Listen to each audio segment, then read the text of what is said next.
Paul Rogers is here with me again to talk about the wonderful world of procurement. And I've got a really interesting question to kick off, which is, would you speak at a conference or do some consulting without a purchase order? I try and avoid it because if there's one way to guarantee not being paid, it's not to have a PO. So let me share a story with you, Paul. So I have a client I've been working with for a while, and they started work with a major organisation without a scope of work signed off and without a purchase order. And procurement said to them, well, don't worry, it's all in train, it's all happening. So the work commenced and all's going well, although a month later, 2 months later, despite numerous requests, this is still not signed off. And now things are obviously not paid, and the sales organisation is stuck with, well, do you want us to keep going or not?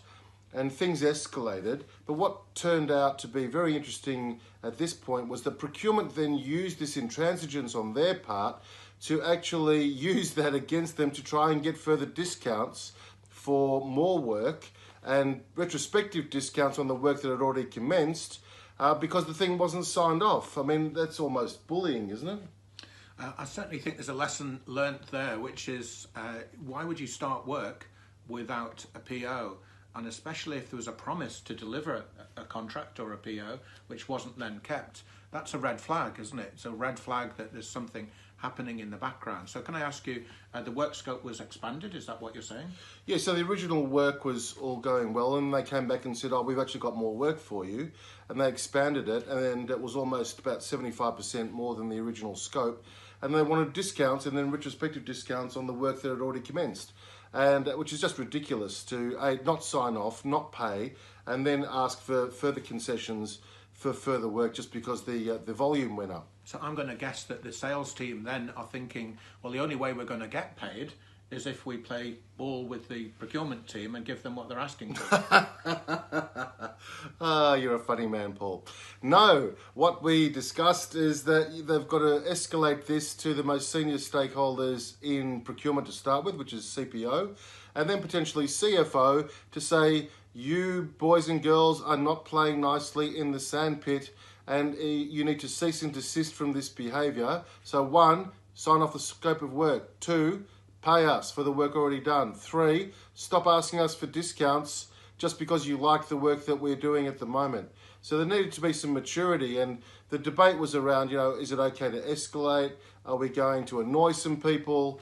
Is it going to be a deleterious situation for the relationship? And the fact is business and need to be handled. And guess what? As soon as they went up the food chain, procurement got their little butts kicked.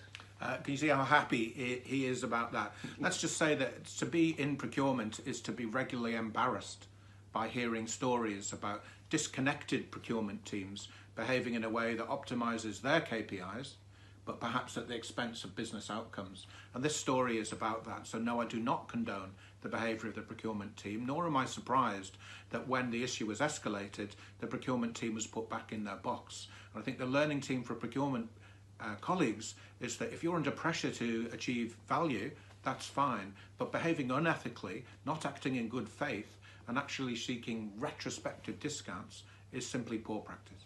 Good. I'm glad to hear it. And from a sales point of view, if you're on the right track, if you've done the right thing, behave accordingly. You've earned it. So where can colleagues find more out about the issues about being bullied, perhaps by procurement? Where can they learn more about this, Elliot?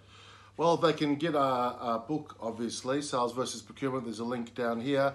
Or send us a comment or a DM and you can book Paul or I to speak at your next conference or to your team. Or both of us together. Or both of us together.